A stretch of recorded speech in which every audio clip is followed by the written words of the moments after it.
खबरें फटाफट अंदाज में। सीएम अशोक गहलोत ने बुधवार को सीएमआर में कैबिनेट कर कई बड़े फैसले किए। बैठक में कोविड-19 की सहायता के लिए राज्य कर्मचारियों के सितंबर माह के वेतन कटौती का फैसला लिया है।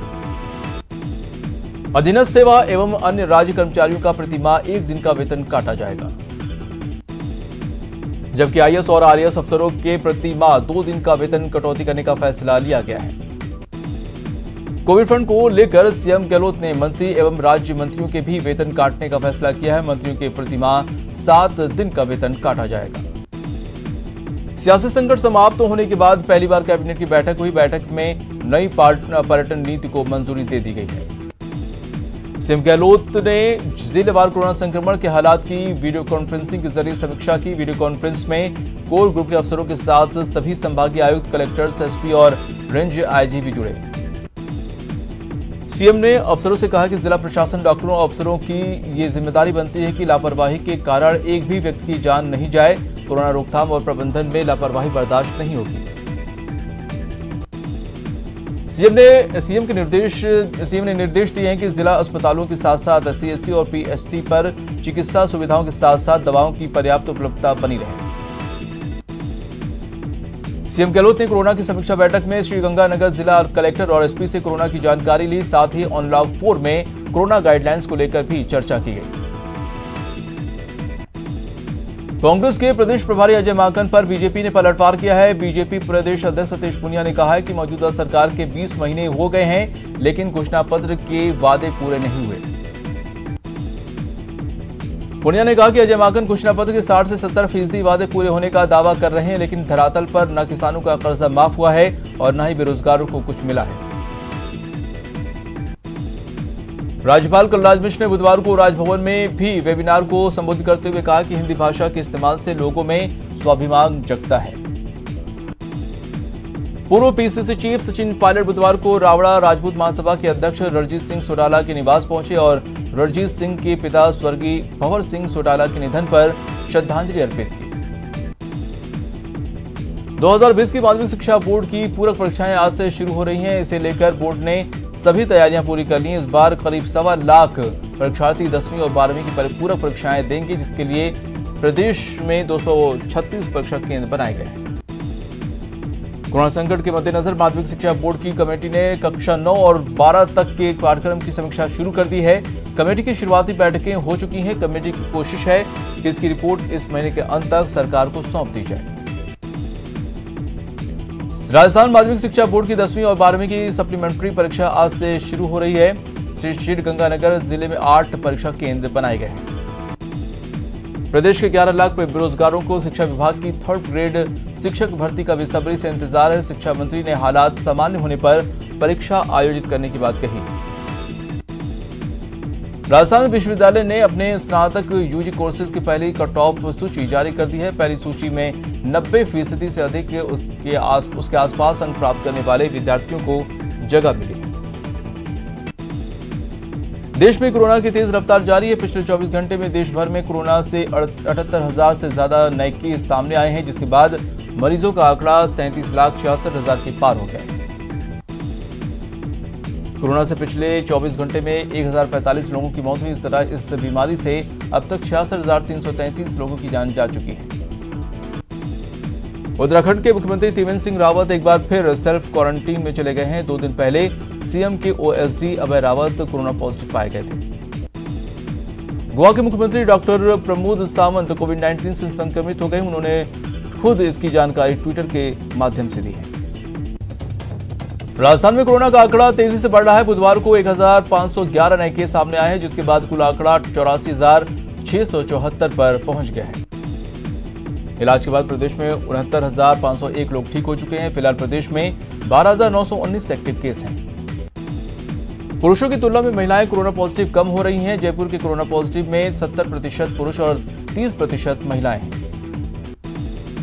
जयपुर में बुधवार को रिकॉर्ड 352 से ज्यादा कोरोना के केस सामने आए हैं, जिसके बाद जयपुर में कोरोना मरीजों की संख्या 11,000 के पार पहुंच गई है।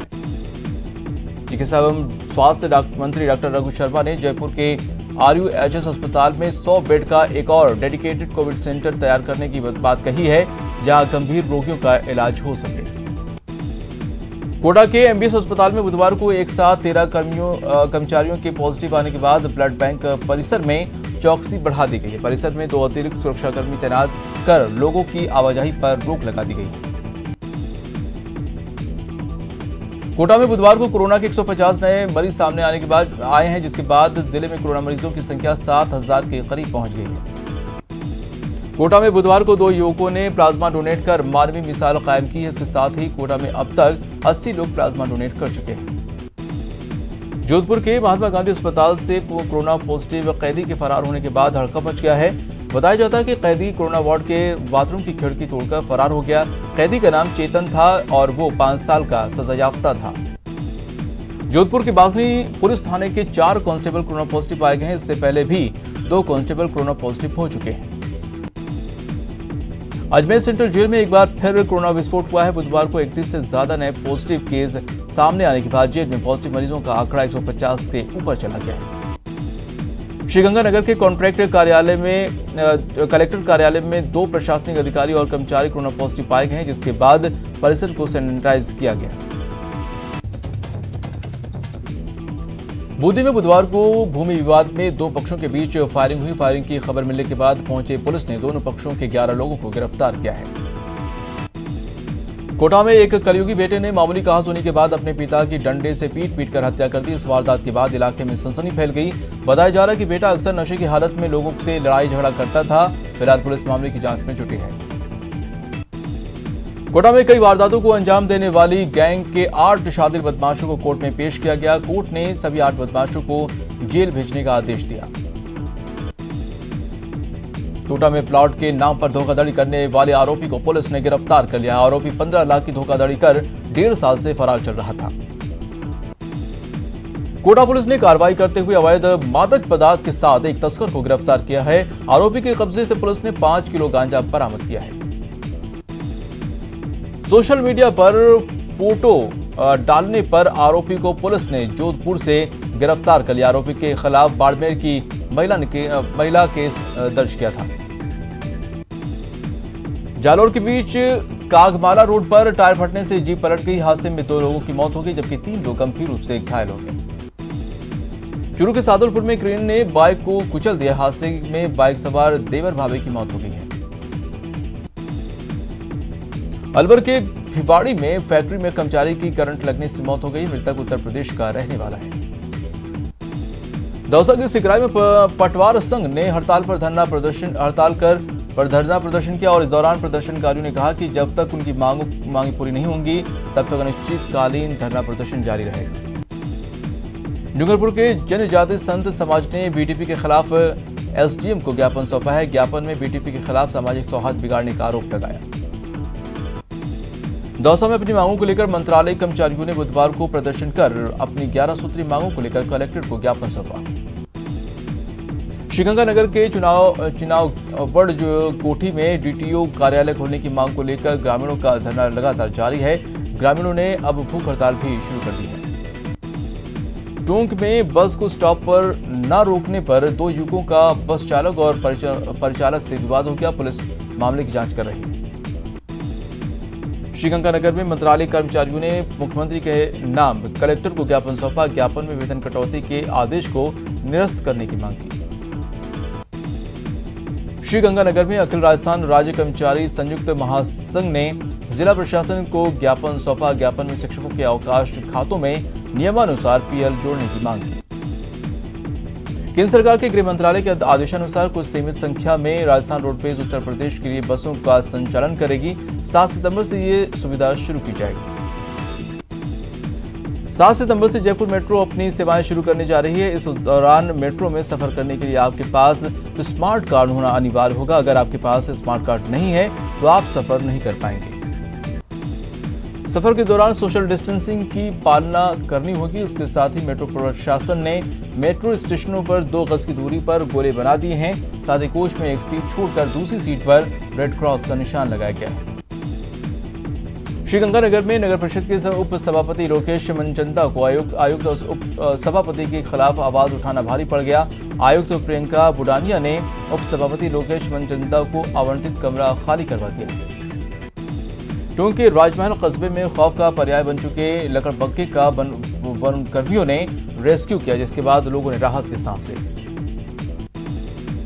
जयपुर में माइंस एवं पेट्रोलियम विभाग की बैठक हुई। बैठक में ऑयल इंडिया के खनिज ऑयल का उत्पादन बढ़ाने को लेकर चर्चा।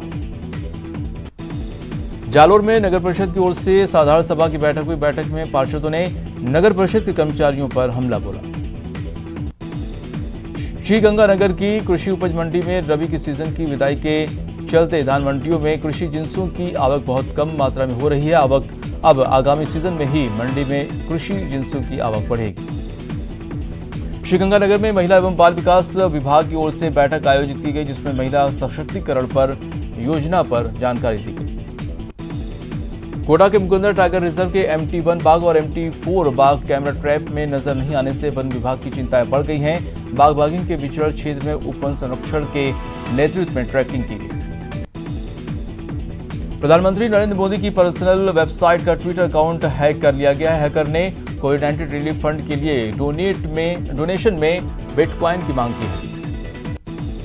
ट्वीट में हैकर ने लिखा है कि ये अकाउंट जॉन विक ने हैक किया है, हमने पेटीएम मॉल हैक नहीं किया है। सुशांत सिंह परिवार की ओर से बुधवार को उनके वकील विकास सिंह ने मीडिया को ब्रीफ किया, जिसमें उन्होंने बताया कि सुशांत की हालत रिया चक्रवर्ती के उनकी लाइफ में आने के बाद ही बिगड़ी थी। 8 जून यानी जिस दिन रिया सुशांत के फ्लैट में चली गई थी, इस दिन के बारे में विकास सिंह ने बताया कि सुशांत को घबराहट होने लगी थी। उसने अपनी बहन से दवा के बारे में पूछा था, क्योंकि उनकी बहन भी दवाएं लेती थी। अभिनेता सुशांत सिंह राजपूत के मामले में सीबीआई जांच का आज 14वां दिन है। सीबीआई ने बुधवार को रिया चक्रवर्ती के पिता इंद्रजीत से पूछताछ की। फिलहाल इस बुलेटिन में इतना ही। नमस्कार।